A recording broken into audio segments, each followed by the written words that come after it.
Cordial saludo, compañeras y compañeros estudiantes del curso de Vigilancia Epidemiológica en la Maestría de Salud Ocupacional y Higiene Laboral.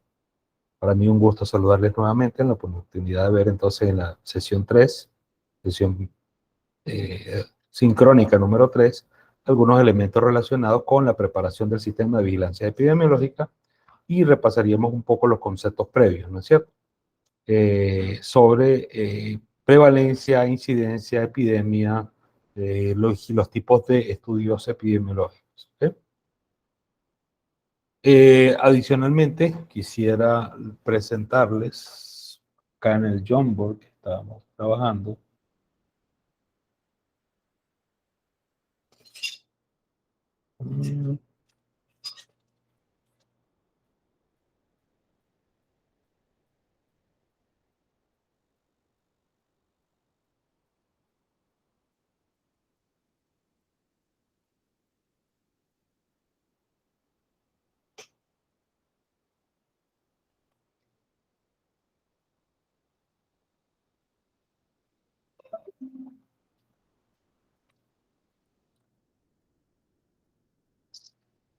Habíamos compartido este enlace la semana pasada y lo volvemos a compartir ahora en el chat para que recordemos trabajar allí en la preparación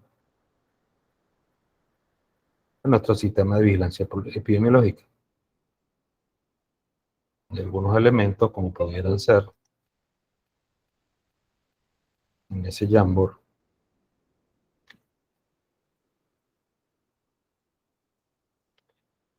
trabajaríamos estos temas como concepto de importancia, partes y componentes, características o atributos, basamento legal en Panamá y metodología de reporte y análisis. Evidentemente nos dimos cuenta que son tres grupos, que lo vemos acá. El grupo 1, Marisol, José Ríos y Yadira Senrose. Grupo número 2, Paola Palacio, Nidia Escuredo. Y grupo número 3, Jaime Aranda y Kenny Sánchez. De tal manera que podemos, el grupo número 1 pudiera trabajar entonces con esta primera parte, tres compañeros.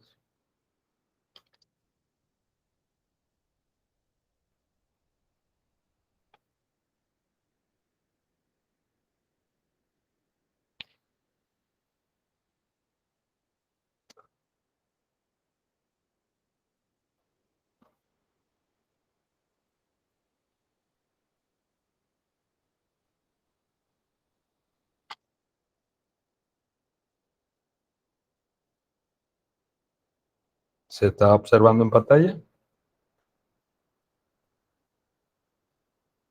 Sí, profesor. Perfecto, muchísimas gracias.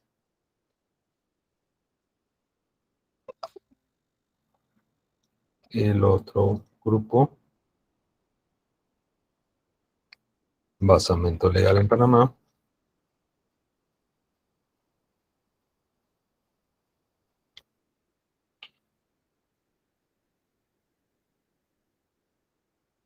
Que lo puede trabajar entonces la compañera, las compañeras Paola y Nidia Escudero. Y el grupo número 3, ¿cómo sería la metodología de reporte y análisis?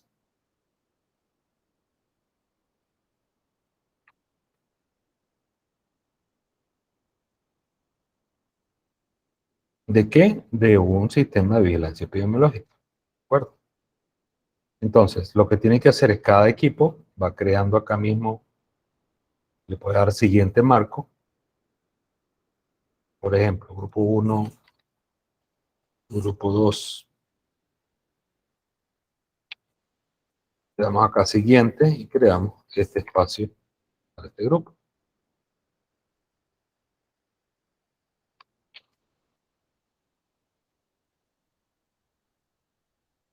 Y va ellos, este grupo trabajando de esta parte, o si quiere puede pasar un PPT si se siente más cómodo.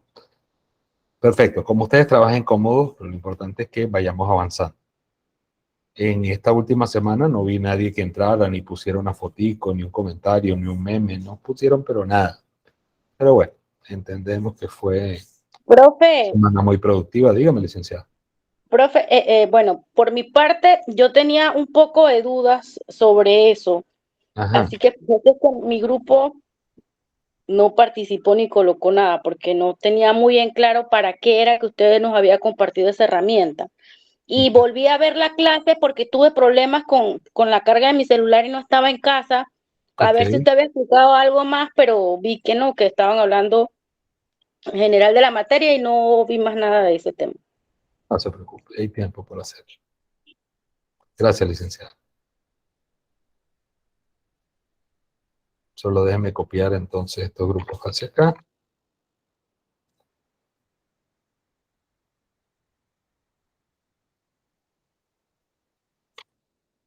Si ustedes gustan y tienen el enlace a través allí del celular o de la PC que les acabo de compartir, pueden ir interactuando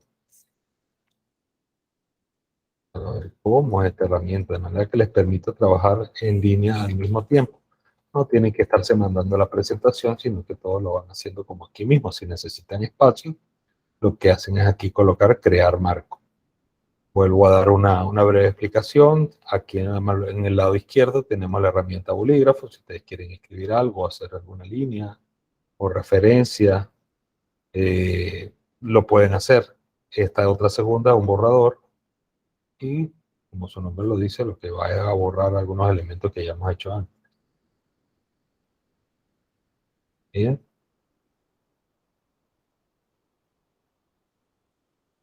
Esta es simplemente para ponerle la herramienta al cursor de señalización y puedan seleccionar los distintos elementos que conforman su Jamboard.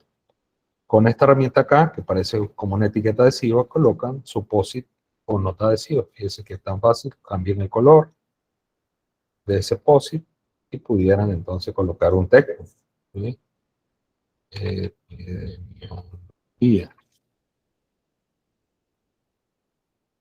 Y ya ustedes lo colocan, ya sea del tamaño, le pueden volver a cambiar el color si gustan.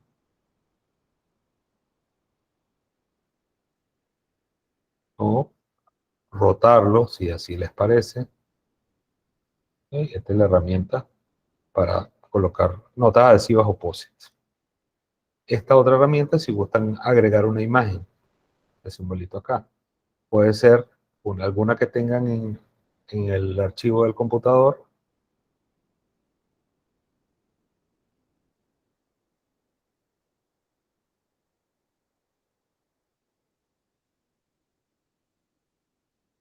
Y lo van agregando a su trabajo.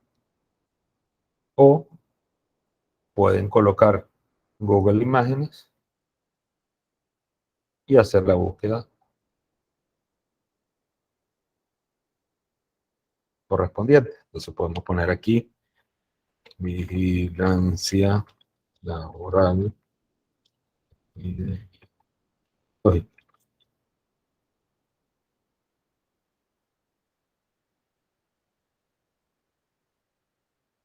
en este caso no tiene mayor que ver, no tiene nada que ver con la epidemiología laboral, sino con la epidemiología parasitaria del ciclo de la malaria. Entonces esa no nos corresponde. Pero ya ustedes saben cómo hacer la búsqueda. Ponen imágenes de Google, si lo quieren hacer de Google Fotos, de los álbumes personales, o si quieren hacer algo que esté dentro de su ordenador o su celular.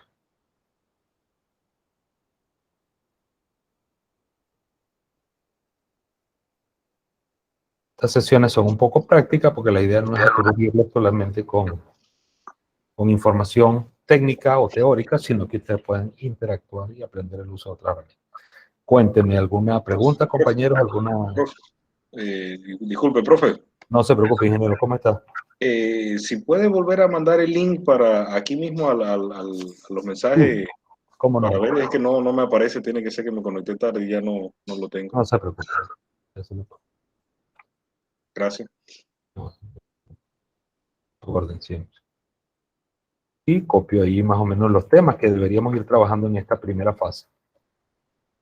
Todo esto, concepto de importancia, partes y componentes, características o atributos, basamento legal en Panamá y metodología de reporte y análisis. Todo esto relacionado con un sistema de vigilancia epidemiológico laboral. Bien.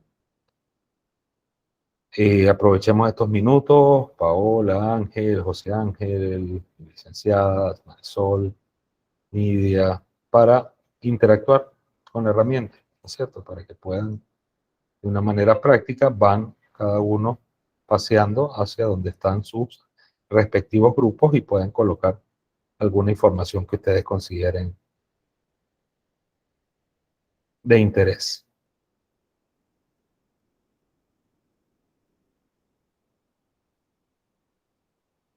Nos tomamos entonces 5 minutos para hacer las pruebas, para que todos puedan interactuar. En este caso estamos viendo el marco 3, lo vemos acá arriba, pero desde su computador o su teléfono, ustedes pueden ir buscando los marcos siguientes o anteriores a donde esté el correspondiente a su grupo, para que vayan colocando la información allí en ese Yammer.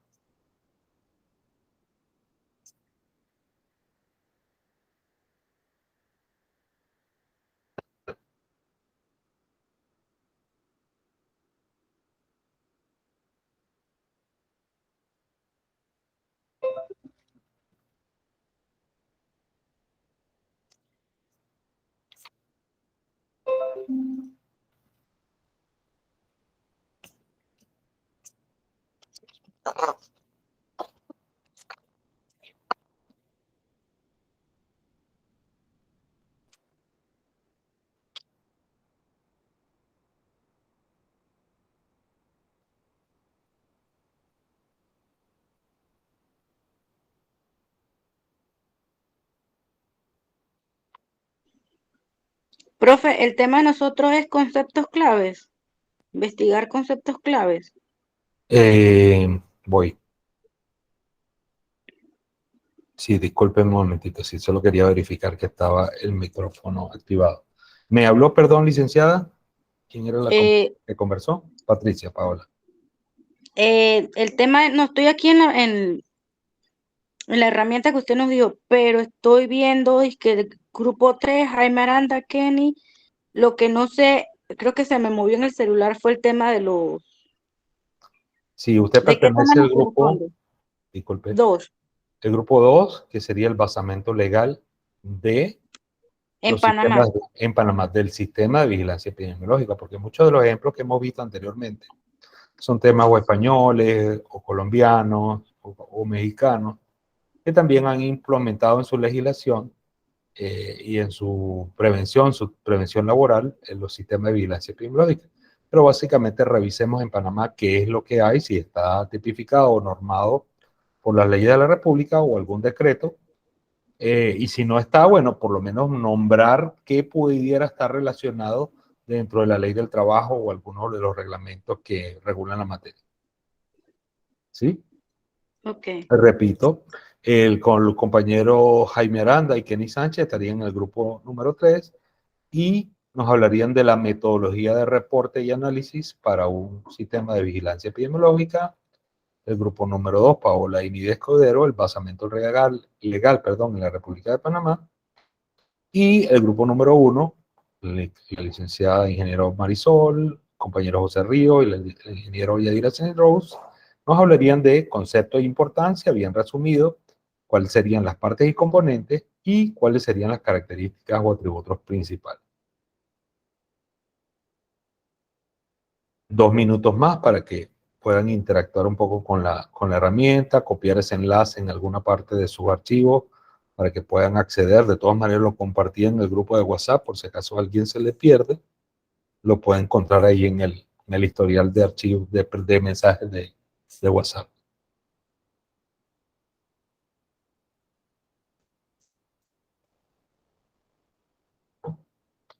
Entonces, seguimos trabajando en nuestro sistema de vigilancia epidemiológica. Recuerden que este es su proyecto final, así que tenemos que irlo primero entendiendo qué es para poder colocar la información que va a corresponder a cada uno de sus sitios de trabajo o a los o a los elementos o a los lugares que ustedes decidan estudiar para hacer la presentación.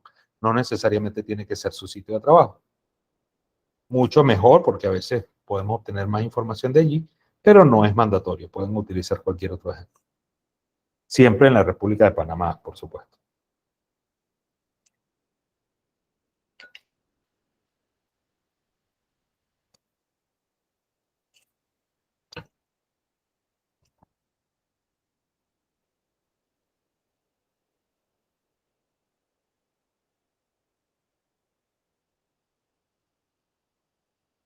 Excelente. Excelente. Ya, como fácil colocar las imágenes.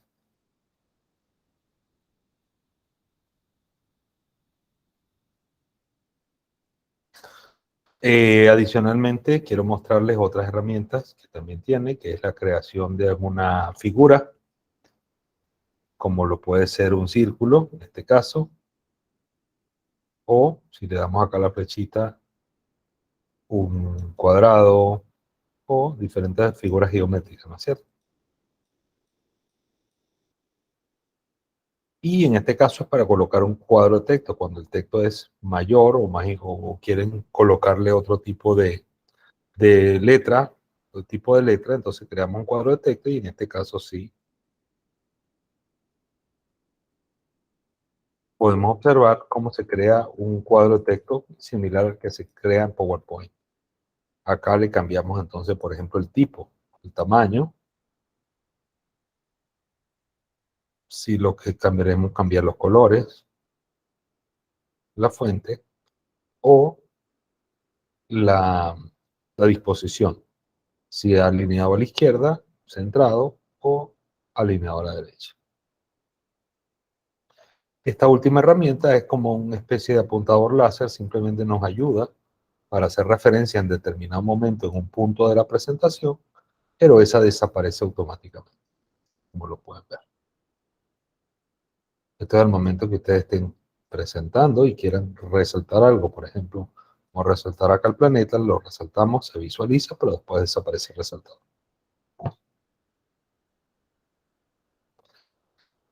¿Alguna pregunta hasta ahora en relación a la herramienta? No al trabajo como tal, no a la tarea, al entregable, sino al uso de la herramienta Jamboard. A lo mejor, si ustedes se sienten un poco más cómodos trabajando en Word, PPT o alguna otra herramienta tecnológica, simplemente capturan la pantalla, la guardan en formato imagen y la pegan. Oh, perdón que dejé de compartir la pantalla. Me disculpo. Bien, entonces continuamos por acá. Quería mostrarles información que tengo por aquí preparada para ustedes. Vamos a presentar desde un segundo monitor, desde una segunda PC. Y para ver, que veamos un poco ya de la aplicación de estos conceptos epidemiológicos, entonces nos retrotraemos al inicio o mediados de la pandemia para verificar entonces con temas similares al concepto de epidemia, pandemia, endemia y temas como prevalencia e incidencia. ¿Quién me recuerda lo que era la incidencia? Vamos a estar repasando estos conceptos. ¿Cuál era la incidencia?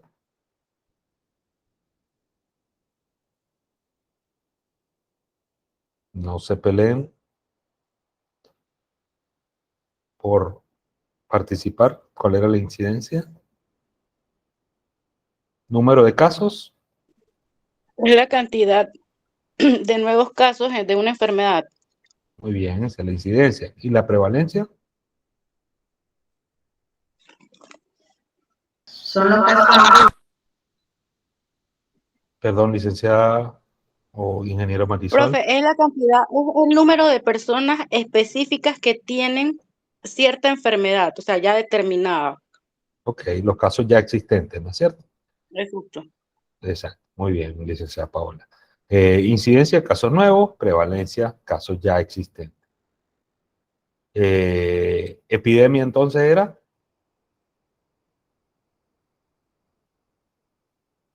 es cuando el número de casos sobrepasa lo esperado. excelente, ingeniero. Sí, bien, buenas noches, un gusto saludarle. Perfecto. ¿Y endemia?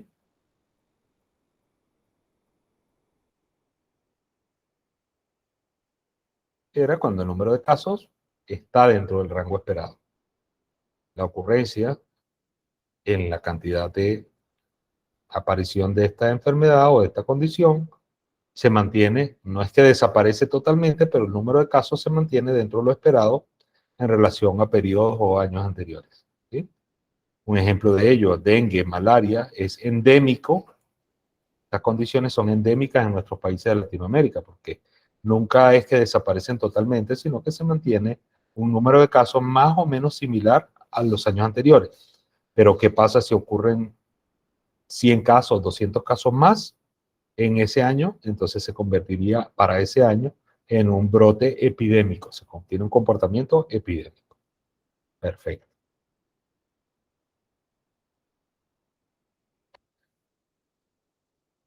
Curva epidémica. A estas alturas de la partida todos hemos oído hablar de la curva, de que hay que aplanarla, de que debemos impedir que crezca en pico. Pero aquí en el método no solo seguimos las recomendaciones de las autoridades sanitarias, también nos gusta comprender el porqué de las cosas. Os propongo que, al igual que Neo logró ver el código de Matrix, nosotros logremos ver el código de la epidemia, que entendamos el porqué de estas medidas, que son muy razonables. Vamos.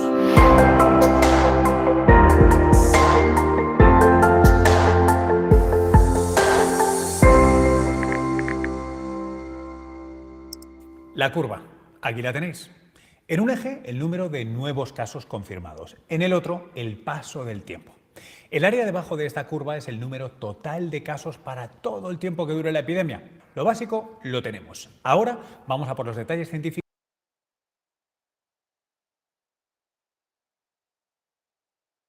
Detengo el video para que entonces analicemos con este ejemplo de la fulana curva de la COVID, ¿sí?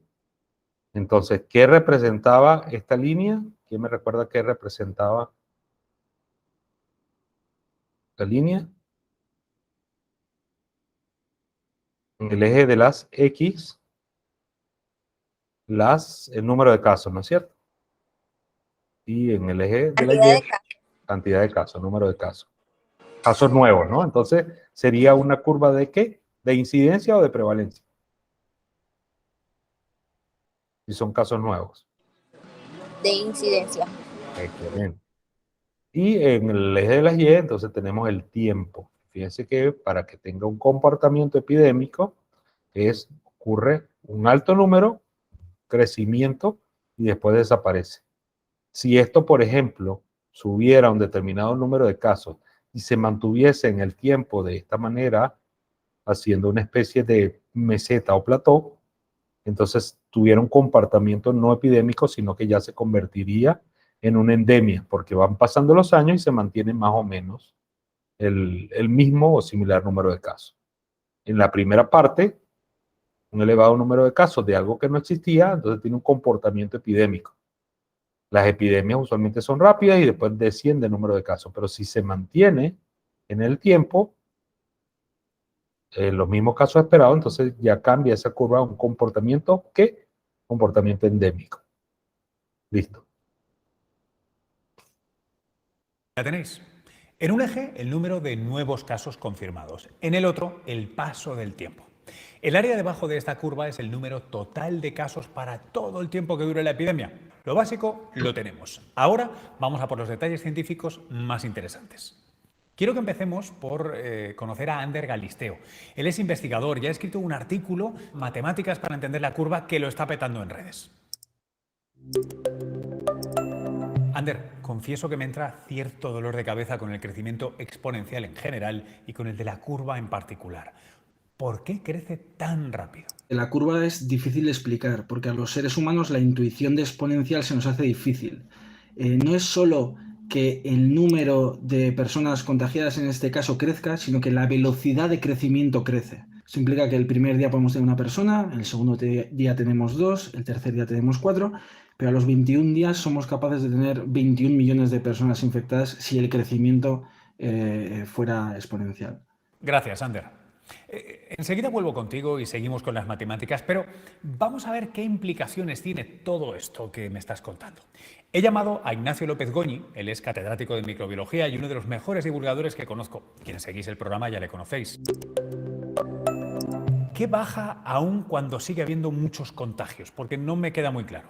En una curva epidémica va subiendo el número de individuos y ese número de individuos infectados llega a un momento en el que, claro, el número de personas susceptibles de infectarse va disminuyendo. ¿Por qué?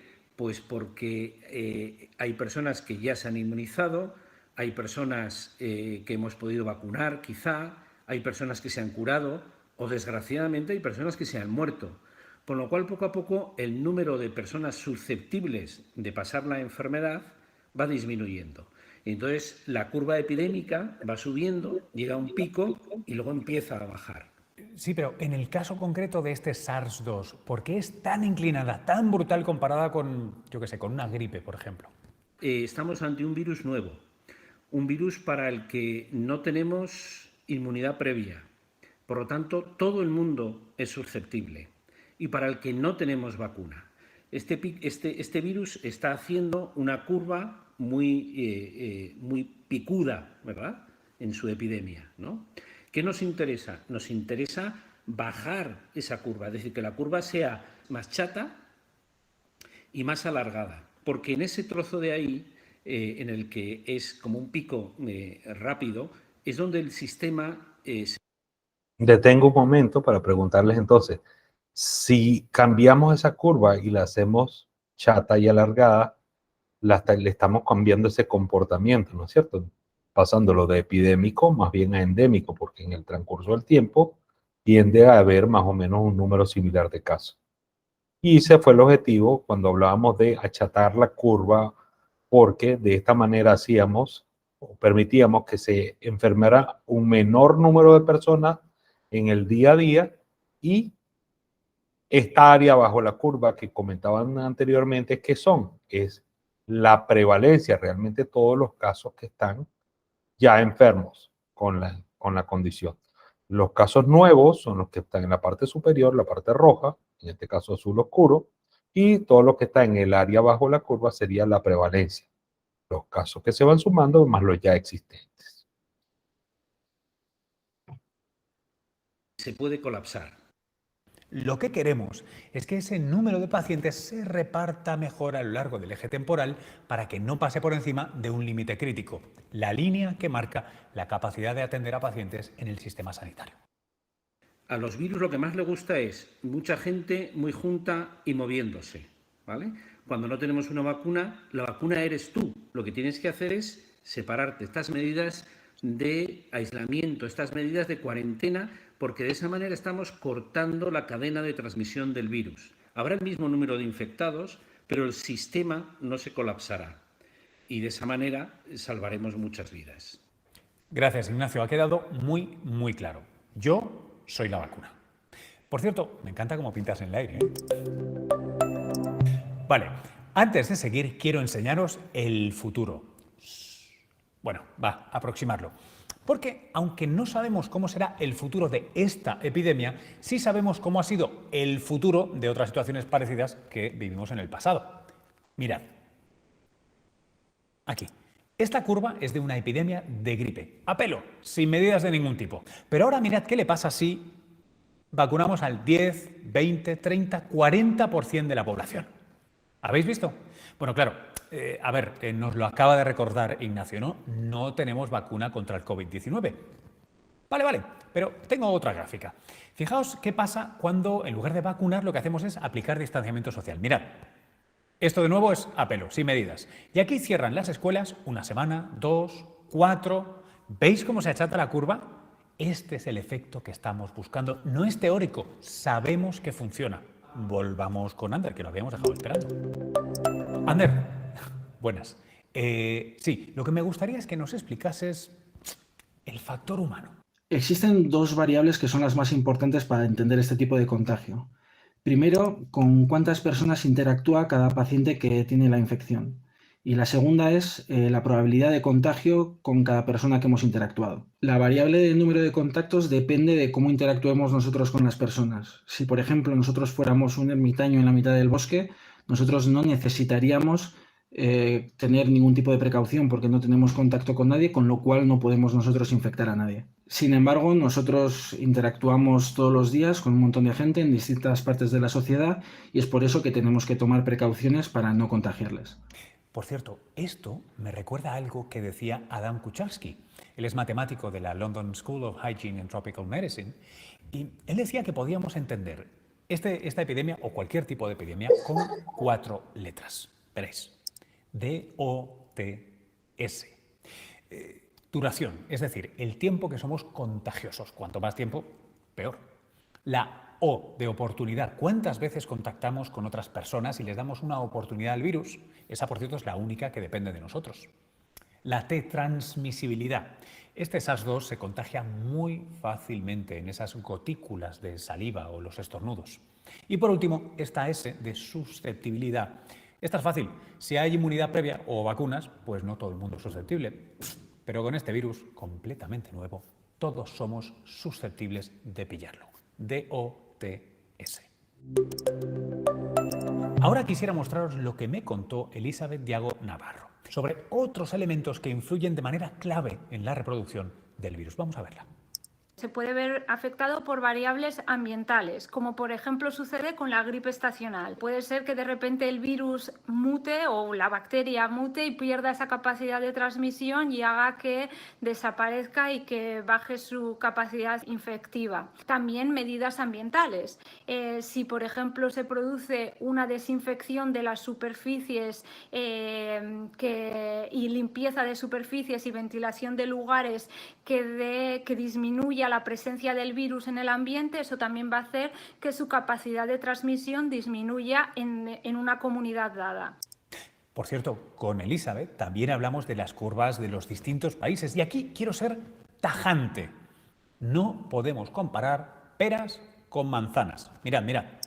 Las curvas epidémicas que son difíciles de comparar si los países tienen diferentes estrategias para intentar contener una epidemia. Por eso va a ser muy difícil comparar la situación que, por ejemplo, en estos momentos está viviendo España con la que vive Alemania, que su población es más joven y han decidido dedicar recursos a realizar unos test diagnósticos más extendidos en la población. Creo que es bueno saber cómo funciona la curva de contagio para poder luchar contra ella. Sabemos que el crecimiento de la curva depende de bastantes factores y que, por desgracia, ahora solo podemos controlar unos pocos. De hecho, individualmente solo podemos hacer una cosa: atacar a la O del Dodge. No le demos oportunidad al virus. Así en pico. Pero aquí en el Perdón, esto hacía recordatorio de lo que ocurría más o menos al inicio de la pandemia, donde no se habían desarrollado todavía las vacunas. Había que aplanar esa curva, pero aplanar la curva, ¿qué era? Significaba que disminuir la capacidad de ese virus de replicarse y de infectar a más personas de manera que no colapsara el sistema de salud. Se logró entonces aplanar la curva, mientras ya vimos que con las vacunas el número de casos todavía persiste el comportamiento epidémico, pero cada vez son menos el número de casos, aunque sabemos que han habido brotes en algunos países, incluso se comenta acá en Panamá que ha aumentado importantemente en relación a periodos anteriores. ¿Alguna pregunta en relación a este tema? ¿Vieron cómo después de este par de clases que hemos tenido, interpretamos un poco diferente toda esta información que hemos recibido en los últimos 2 años, entendiendo que es la incidencia y la prevalencia, que es una endemia y que es una epidemia? Quedo abierto a sus comentarios, compañero.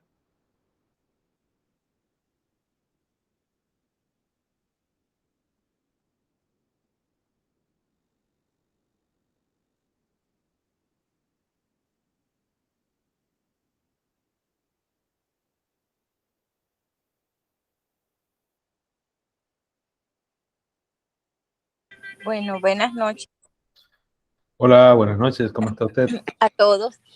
Profe, Ingeniero. en estos temas es muy importante la parte en la que podemos diferenciar y conocer un poquito más cuando es epidemia, cuando es endemia y cómo podemos, y así como hablaban en el video de cómo los diferentes países atacaban la pandemia, y que es muy difícil comparar Panamá con España o con otros países porque prácticamente todos tomaron una que otra decisión parecida, pero cada país como que se centró en realizar algunas acciones un poquito más fuertes que otras para achatar esa curva, como decían en el video.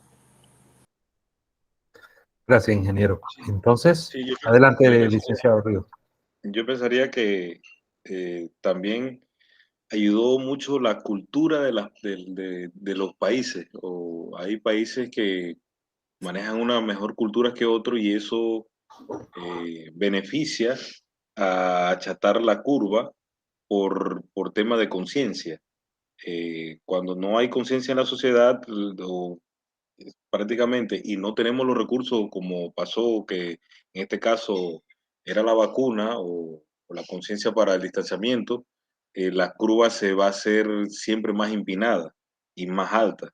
Sin embargo, ya cuando se empezó a concientizar, en caso de aquí de Panamá, un poco y apretar las medidas de precaución, y aparte de la implementación de la vacuna, ya se hace un poco más chata la curva, pero vuelta y digo, la conciencia y la cultura personal de cada uno es un factor clave, porque ahora tenemos la vacuna, pero pensamos que somos libres y que somos inmunes, y no es así. Eh, Creo que últimamente los casos están aumentando en relaciones a otros meses. Entonces, Estamos en la sexta ola. entonces estamos diciendo que tenemos vacuna, que ya no usemos mascarillas, pero simplemente la cultura de cada uno nos está afectando. El distanciamiento, como debe ser tomado, con la seriedad que debe ser tomado, no se está haciendo. Sí, coincido con usted, licenciado. ¿Y qué es lo que qué es lo que ocurre, no? El tema es que el virus muta, ¿sí?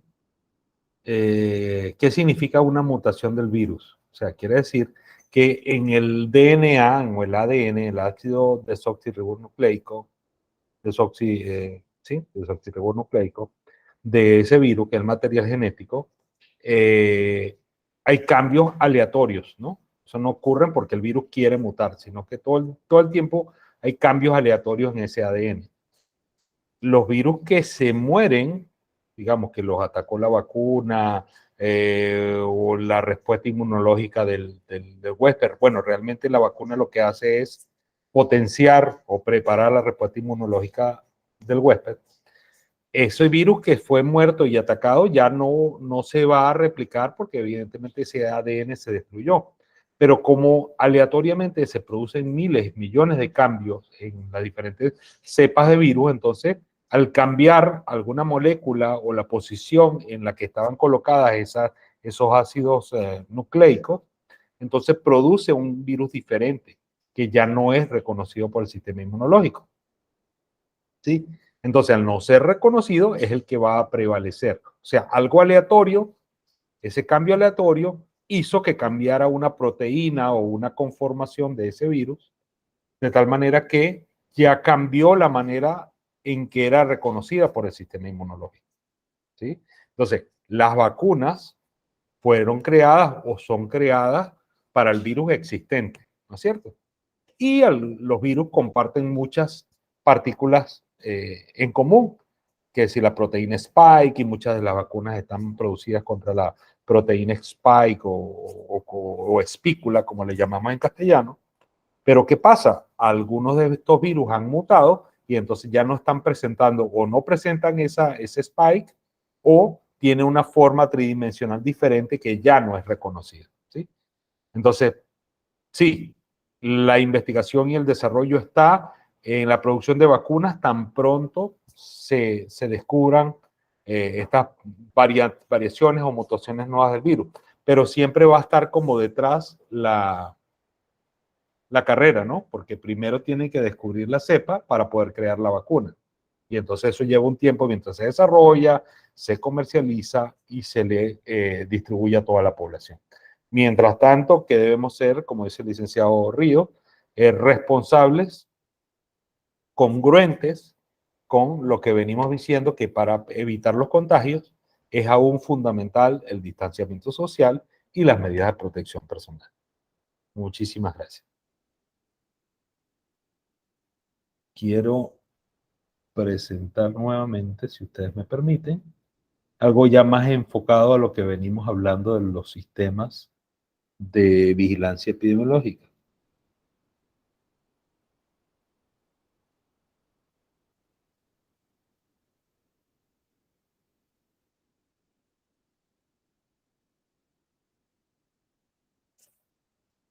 En este caso va a ser fundamentalmente enfocado a riesgos psicosociales laborales.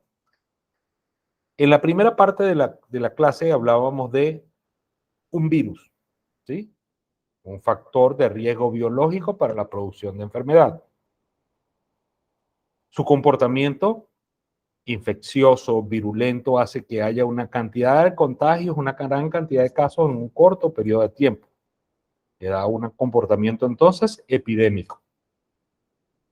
Si esto lo enfocamos hacia otras áreas, que es particularmente la salud e higiene laboral, vamos a observar que también hay factores de riesgo, tanto biológicos, psicológicos, físicos, químicos, dentro de nuestras diferentes áreas de trabajo.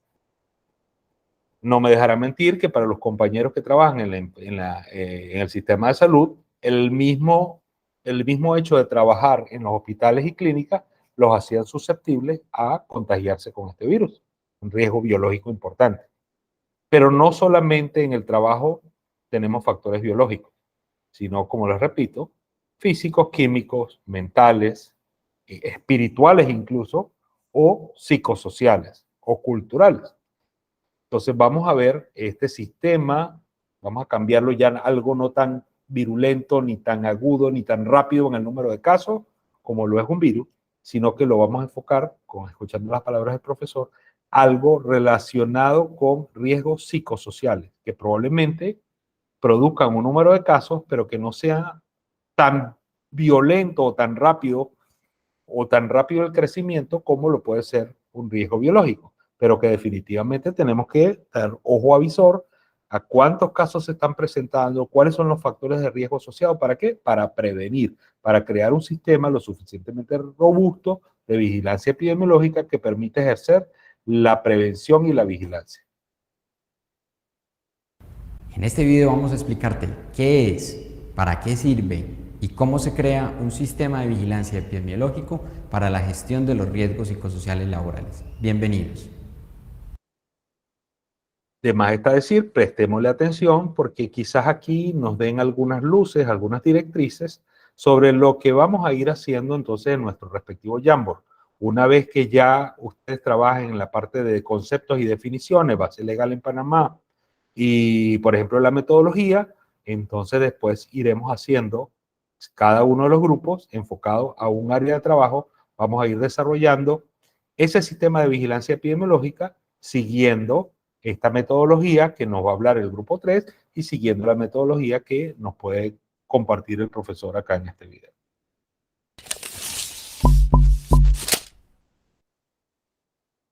La primera pregunta que deberíamos de resolver es ¿qué es un sistema de vigilancia epidemiológico para la gestión de los riesgos psicosociales laborales? Este es un proceso mediante el cual se captura, almacena, recupera y analiza información relacionada con los riesgos psicosociales laborales y sus efectos, con el objetivo principal de tomar decisiones que nos ayuden a reducir los riesgos, reducir sus efectos y por ende aumentar el bienestar de nuestros trabajadores. ¿Cómo podemos conformar el sistema de vigilancia epidemiológico? Hay 5 sencillos pasos que nos pueden ayudar a su conformación y pues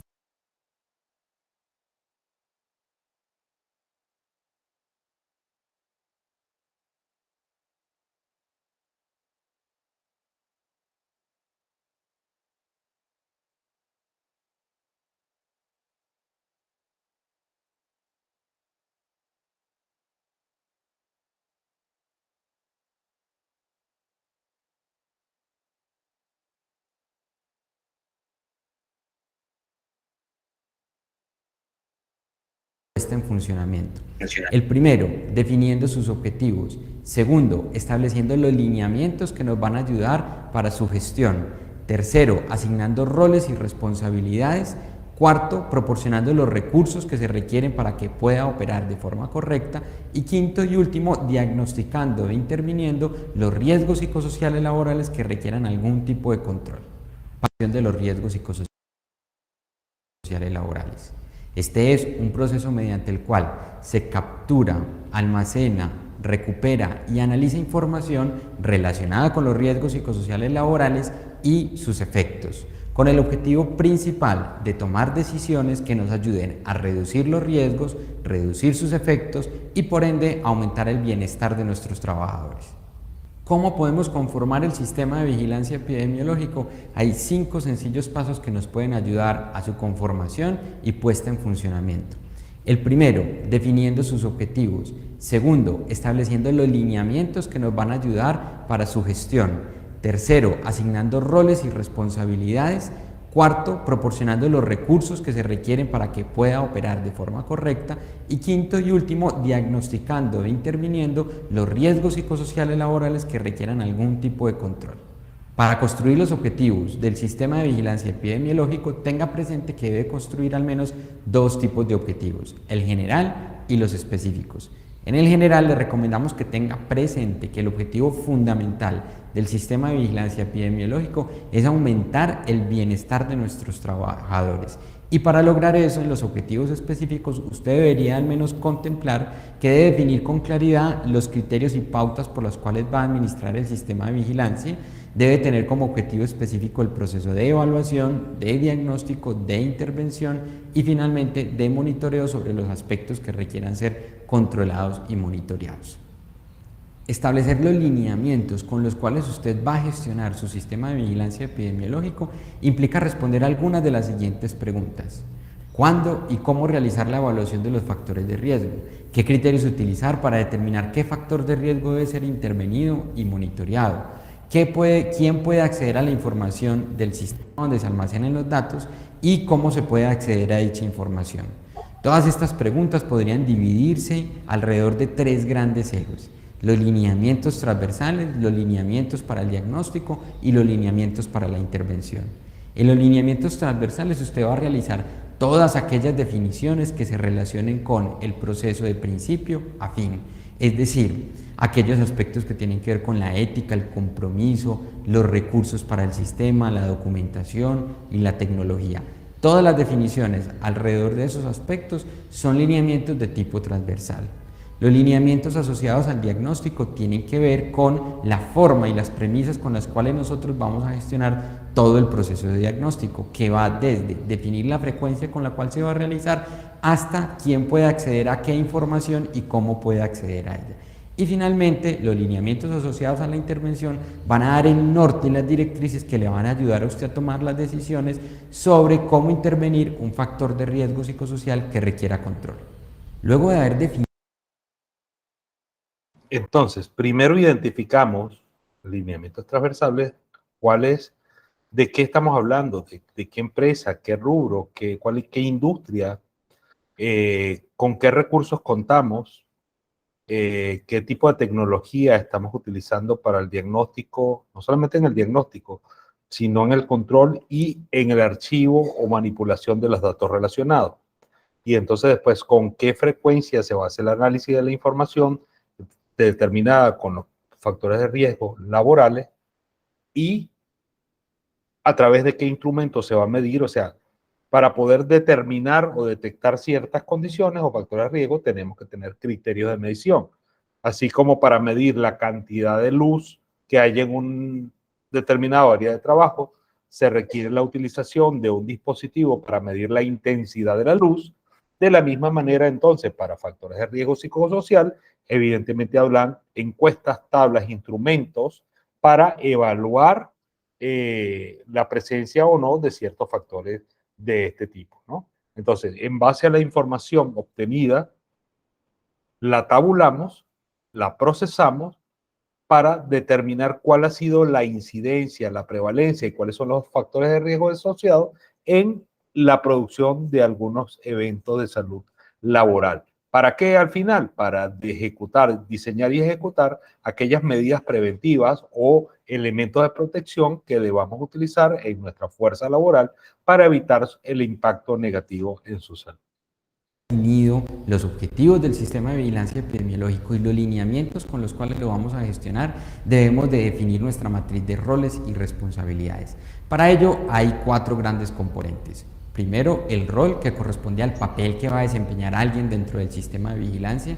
Segundo, las personas, que son quienes van a desempeñar el rol que se haya definido. Tercero, las actividades que se van a asociar a las personas y roles respectivos.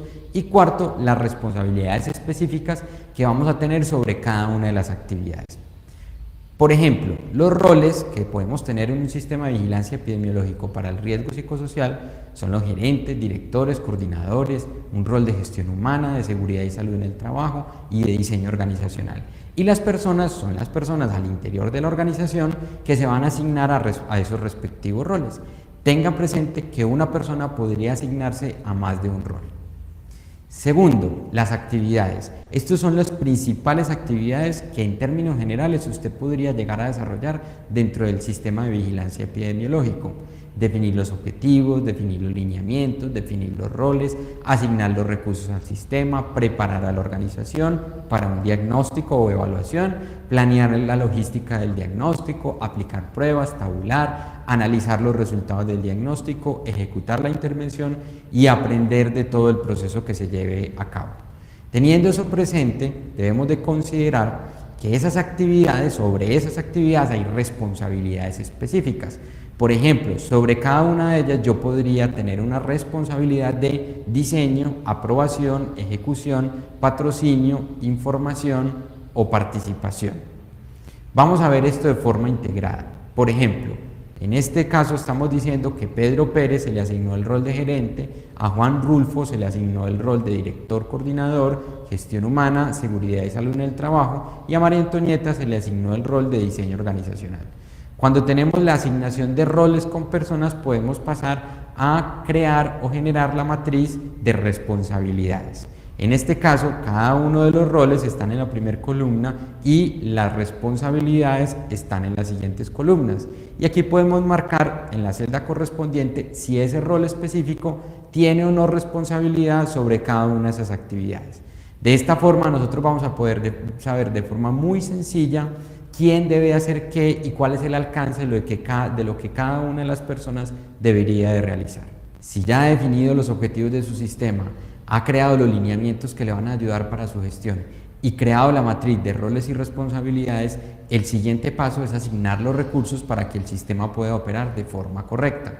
Estos recursos pueden dividirse en 4 tipos: los recursos humanos, financieros, locativos y tecnológicos.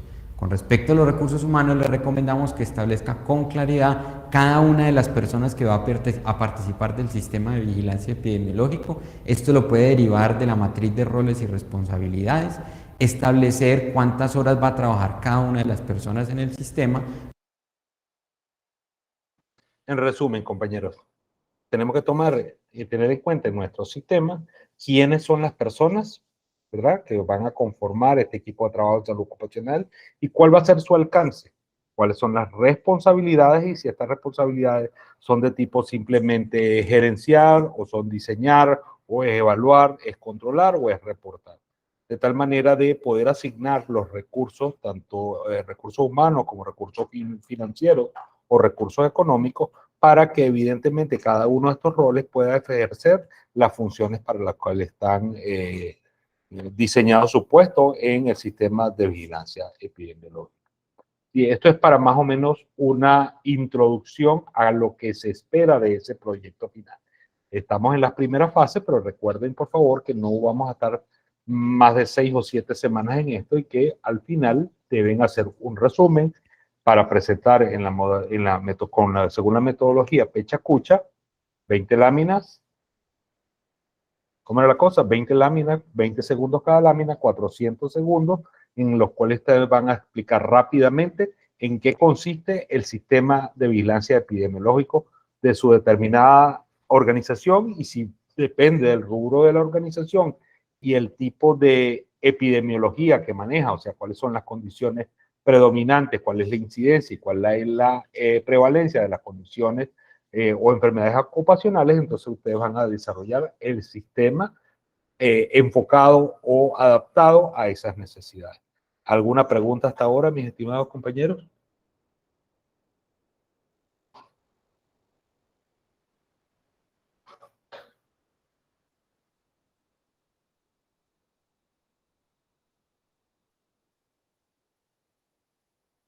¿Todo claro, ingenieros, licenciados y licenciadas? Sí, profe. Gracias, licenciada Escudero.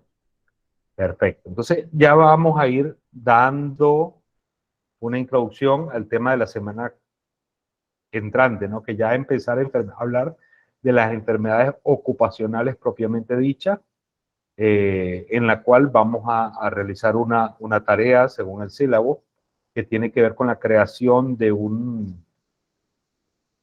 vocabulario en inglés de las enfermedades ocupacionales más frecuentes según los órganos y sistemas, pero en el idioma inglés. ¿Por qué? Porque a nivel de maestría se les pide, es parte del programa y parte de la metodología, que al menos una actividad de las que estamos realizando durante el cuatrimestre esté en el idioma inglés. Entonces lo que vamos a hacer va a ser un fichero de palabras de enfermedades ocupacionales en el idioma inglés, no solamente el nombre, sino la descripción, ¿no es cierto? Para que podamos tener evidencia de la utilización de términos en el idioma inglés aplicado a, perdón que silencié disculpen un momentito, vuelvo a presentar.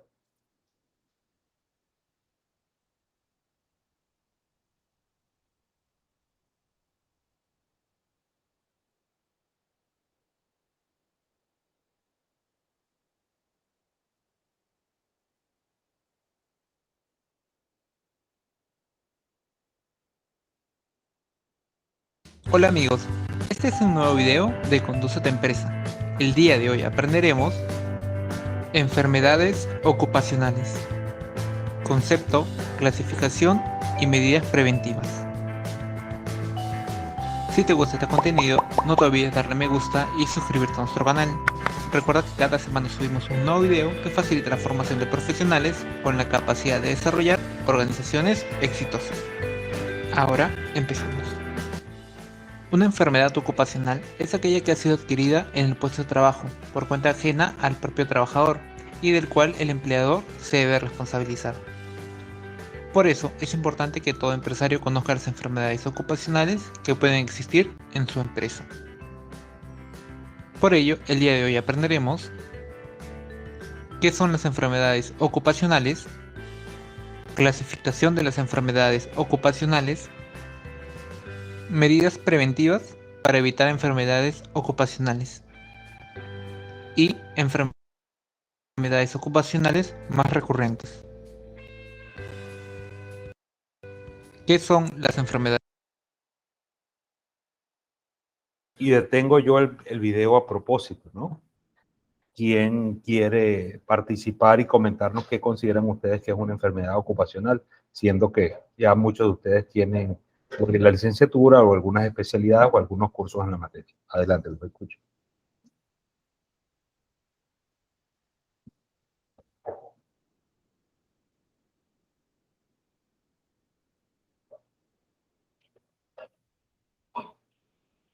¿Qué es una enfermedad ocupacional? Por ejemplo, Maxol, Nidia, José Ángel. Buenas noches. Buenas noches, profesor Aranda, ¿cómo le va? Sí, excelente. ¿Qué tal? Gracias a Dios, todo bien. Adelante, profesor. Y bueno, a título personal, comprendo que una enfermedad ocupacional es aquella que se desarrolla, puede ser a largo plazo o a corto plazo. Sin embargo, se da más el título a largo a raíz de la actividad o el trabajo que ejecuta un trabajador en un determinado área o puesto de trabajo, ¿no?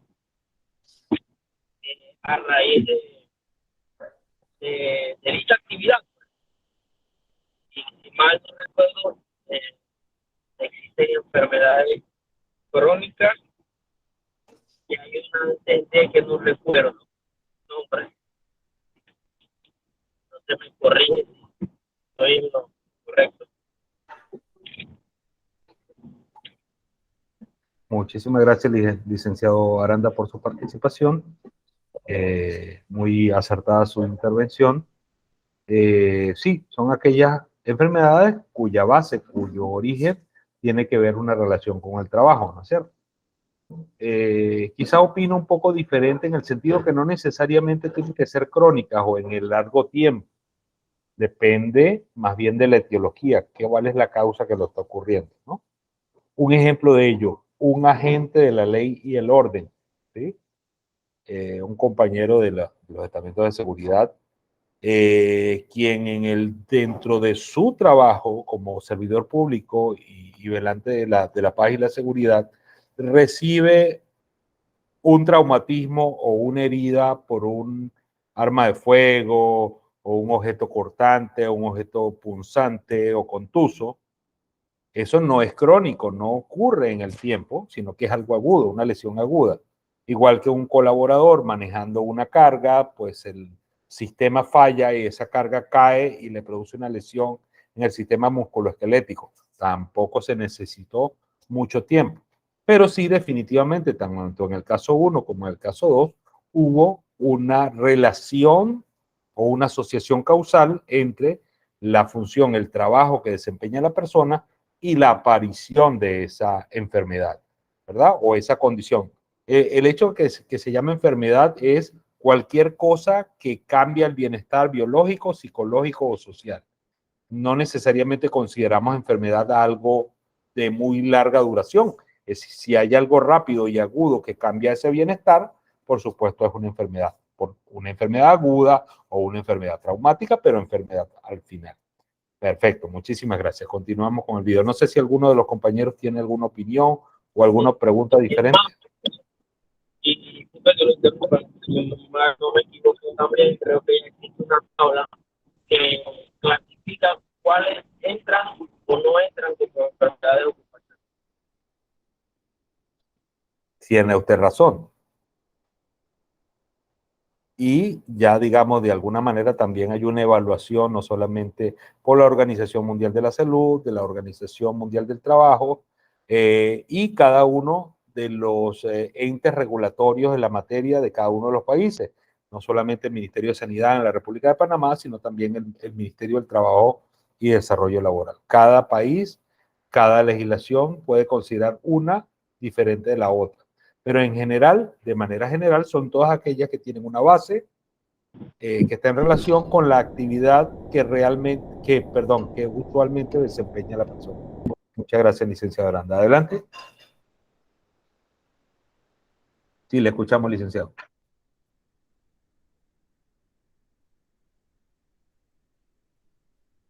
Continuamos entonces. Enfermedades ocupacionales. Una enfermedad ocupacional es un estado patológico contraído por desarrollar un determinado trabajo o por la exposición al medio en el cual se desarrolla el trabajo de manera continua. Puede ser causado por agentes físicos, químicos, biológicos e incluso debido a factores emocionales y psicosociales. Los agentes o factores pueden ocasionar en el trabajador un tipo de lesión orgánica o trastorno, los cuales pueden ser funcionales o relacionados a un desequilibrio mental, pudiendo ser daños temporales o daños permanentes. Por ejemplo, un trabajador de la actividad minera trabaja expuesto al polvo y diminutas partículas que pueden ingresar vía aérea a sus pulmones, causando una enfermedad denominada silicosis. Otro ejemplo pueden ser los trabajadores de la pesca o agricultura. Ellos trabajan expuestos al sol y a niveles elevados de radiación ultravioleta. Ellos corren el riesgo de padecer cáncer a la piel. Clasificación de enfermedades ocupacionales. La enfermedad ocupacional está clasificada en 6 grupos. Grupo 1. Enfermedades ocupacionales producidas por agentes químicos. Aquí tenemos partículas, polvo, gases, neblinas, vapor, humo, etc. Grupo 2. Enfermedades ocupacionales producidas por agentes físicos. Aquí tenemos el ruido, vibración, temperatura, radiaciones, presiones barométricas, etc. Grupo 3. Enfermedades ocupacionales producidas por agentes biológicos. Aquí tenemos los virus, bacterias, hongos, parásitos, etc. Grupo 4. Enfermedades ocupacionales producidas por inhalación de sustancias y agentes no comprendidos en los otros apartados. Grupo 5. Enfermedades ocupacionales de la piel causadas por agentes o sustancias no comprendidas en alguno de los otros apartados. Y finalmente el grupo 6, que son las enfermedades ocupacionales causadas por agentes cancerígenos. Es importante conocer esta clasificación porque nos ayuda a conocer cuál es el agente que origina la enfermedad ocupacional. Además, ser conscientes de qué industrias y qué tipos de trabajos son más propensos a ocasionar accidentes o enfermedades laborales. Medidas preventivas para evitar enfermedades ocupacionales. La reducción de enfermedades ocupacionales supone beneficios evidentes para la sociedad, los trabajadores y sus familias, y también para las empresas. Es por ello que es necesario establecer medidas preventivas para evitar la existencia de estas enfermedades en el lugar de trabajo. Los pasos a seguir para implementar medidas preventivas son: identificar los peligros y riesgos. Es importante conocer los peligros y riesgos a los que están expuestos los trabajadores en el centro de labores. Solo así conoceremos qué tan propensos se encuentran ante alguna enfermedad. Para esta tarea es necesario involucrar a todos los trabajadores de la empresa, ya que ellos son quienes conocen directamente los agentes a los cuales se encuentran expuestos. Por ejemplo, ruidos de máquinas, excesivo polvo, cables pelados expuestos, etc.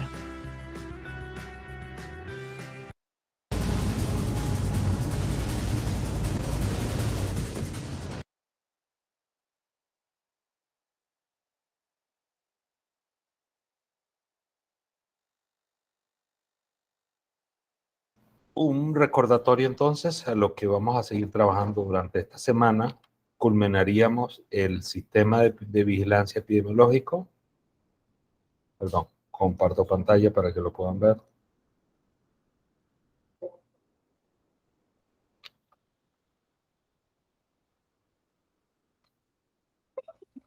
¿Cierto?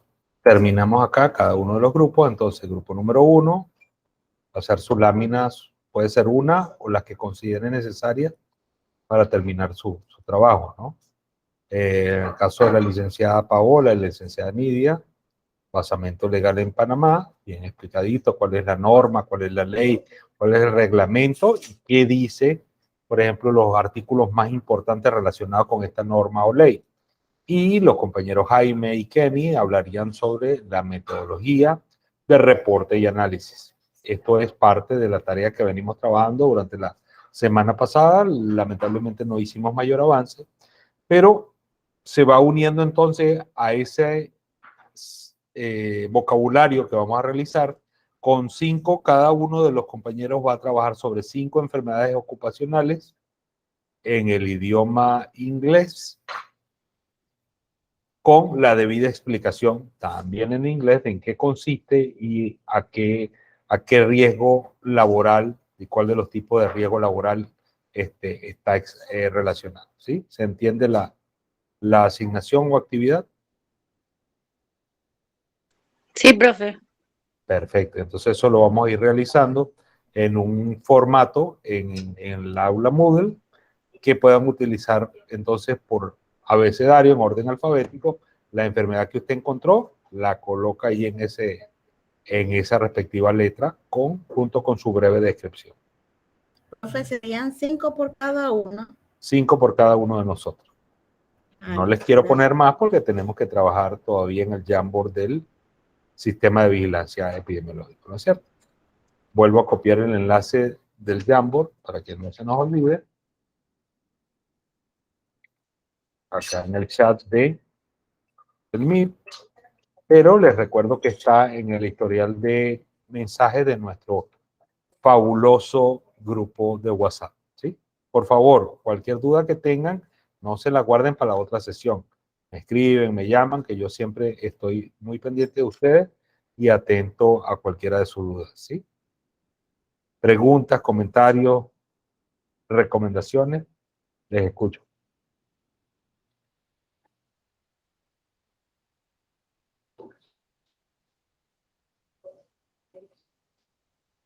¿Todo claro entonces? Sí, Le profe. escucho, ingeniero. En resumen sería que cada grupo termine el Jamboard y las 5 Las 5 palabras enfermedades. de la 5 enfermedades. No solamente el nombre, sino, por Sí, ejemplo, correcto. qué sé yo, búsquense tuberculosis, pues es lo mismo en español o en inglés. Simplemente búsquense una enfermedad que usted vea que sea diferente su nombre en castellano que en inglés y da una breve descripción. Se ayuda ahí con alguno de los traductores, el Google Translator, hay uno que se llama, lo coloco aquí, el DeepL, no recuerdo si es la terminación. Voy a poner solamente el nombre, porque no recuerdo si termina en .com, pero el DeepL es una excelente traducción, así tanto o más que el de Google Translate. Y pueden bajarlo a la aplicación a su teléfono celular. ¿Sí? Para determinar el Jamboard e iniciar entonces la investigación. Y esos términos los vamos a subir en un enlace que voy a colocar en el aula virtual, en el Moodle, ¿sí?